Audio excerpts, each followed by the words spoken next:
voice coaching at Peach Jam. You've had, I don't know, a week or so to kind of absorb it. Your initial thoughts on joining the Warriors? I'm excited. I think Steph said it too. I even said it when it happened. It's going to take some getting used to, you know what I mean? But I'm excited, man. And talk to just about everybody, you know what I mean? So I'm excited to get going.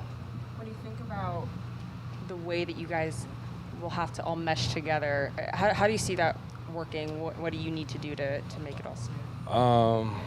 Not to like sound crazy or whatnot, but at the end of the day, it's basketball. You know, it's not brain surgery. And I'm going into a situation with a bunch of guys who done played together for a long time that know how to play. And you all right over there? Sorry. All right. But State Farm. yeah, right. It's expensive insurance right there. It's I don't know. I guess it's me or whatnot, but I'm not as worried about it as probably everybody else is, or anybody. And when I say everybody, not necessarily our team, but we gonna figure it out. Is there a style of play in your career that you can remember is at least somewhat similar to the way they play, with kind of all the flowing movement and all that? I don't know. You know, I mean, I've never played with, you know, all these different types of players. You know what I mean? So that's the situation. That's what happens. I don't think there's any team in the league that's the same. When I got to Phoenix, I had never played with a player like Devin Booker, right?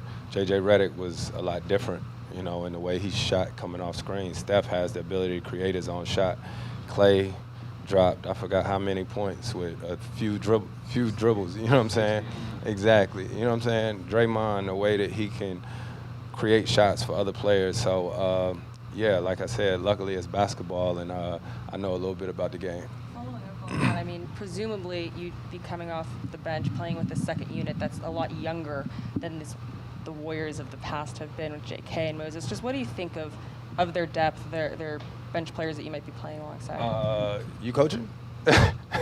Oh, okay. Well, I don't know what the situation is going to be yet. You know what I mean? So I think that'll be for us to figure out once we get going. You've never come off the bench in your entire career. Is that something that you'd be willing to do?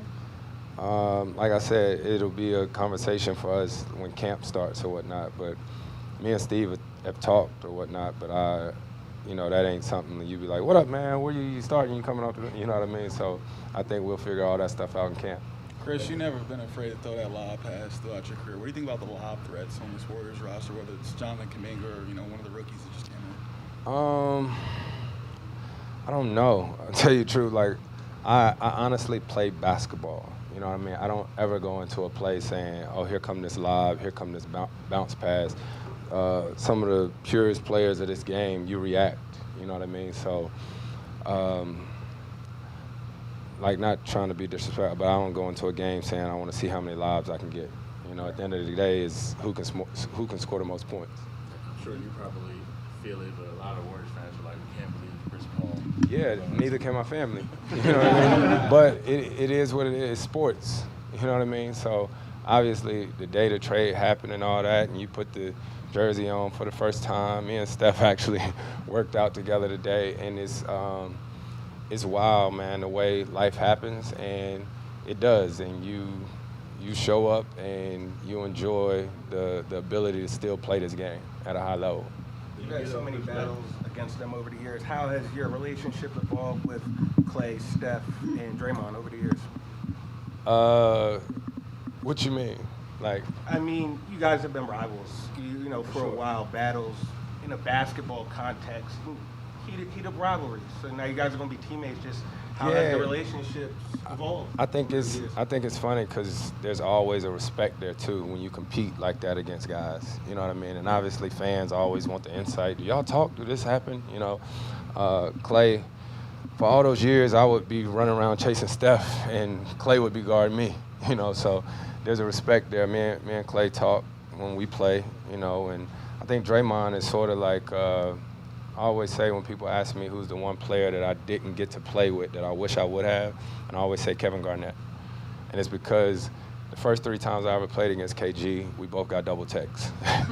We was about to fight every time. But it was because he was like-minded like me. You know what I mean? And I think that's the way with Draymond. I know he competes just like I do, so it's going to be, you know, definitely dope to see us now as teammates. Obviously, those guys are your peers and they've won championships, but big picture, you played a lot of basketball. Did you ever think at this stage in your life you'd still be like, hey, we want this guy, we're going to win, we're going for a championship, but you still did have this impact on the game?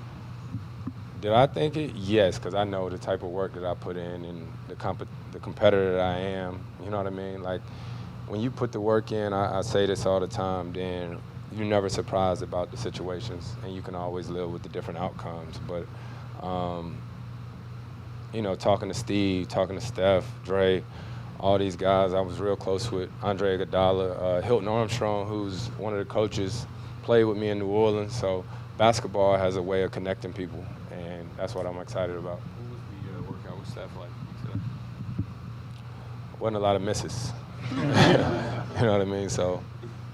I mean, it's clear you had a lot of conversations with him, or I'm sure you did today. Just what have those kind of entailed? Is this basketball strategy, or is it just like reflection that It ain't that deep, man. I'm serious. Like, I think I said it before.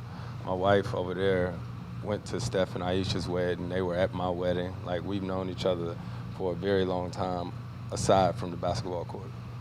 Chris, when you get to camp, when you have an elite basketball IQ and you join a room filled with elite basketball IQs, what are you hoping can happen? That we win. I mean, I've been fortunate enough to play on 3 USA teams, 06, 08, 2012. So, you know, and it's high IQ basketball, guys that play off reads or whatnot. And what you learn is you figure it out. Everybody don't have the answers right now. We'll practice. I'm sure there's going to be some things that I got to learn, things that they got to learn about me, but that's the case with any team. Yeah. What were those days like after Phoenix traded you to Washington, and I'm sure you weren't anticipating? Yeah, that's a good question, DA. What were those days like? I was on a book tour. You know what I mean? So I was with my wife. You know what I mean? I was in New York. I was doing Good Morning America. I did Zooms. I did all that. So when you're in the midst of that and all that, you don't really even have time to process it or know what's going on. So that's that. Did you have any anticipation about how that would be resolved, you know, in terms of Washington's going to send you somewhere, like, you know? Yeah, to be honest, man, it's all such a blur now, you know, because like I said, anybody that wrote a book and did a book tour is kind of nonstop. And I mean, I had a funeral that I went to in the midst of it, was traveling with my family and all that, but everything happens for a reason, and I'm too excited to be in the Bay. You know what I'm saying? Like, seriously, like I said it before, it's a lot of guys who still don't get this opportunity to play this game. And not only am I still playing, thank God, at a high level, but with a great organization and a great team. When you reflect on like how you and Steph began, he was in high school looking up to you, and, you know, now you guys are teammates.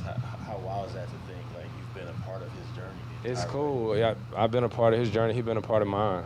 You know what I mean? Before his rookie year, he traveled with me and my family or whatnot. I know his dad, family, all that, kids, everything, man. And Steph is, it's been so dope to see. You know what I mean? Him, Seth, and all that. And we crazy competitors, as we should be. You know what I mean? But there are times where you get a chance to reflect. You know, a text here and there or whatnot, congratulating each other.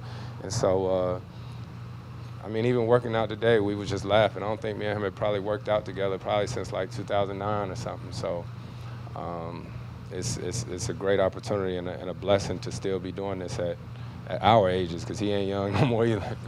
Yeah. Two more. Chris, when you talk about the competitor that you still are, and we all know that you are still one, your place in Springfield was secure a long time ago. Your legacy is pretty secure. Is it just about the one ring? Is it what still drives you, I guess, at this point? We've done this much already.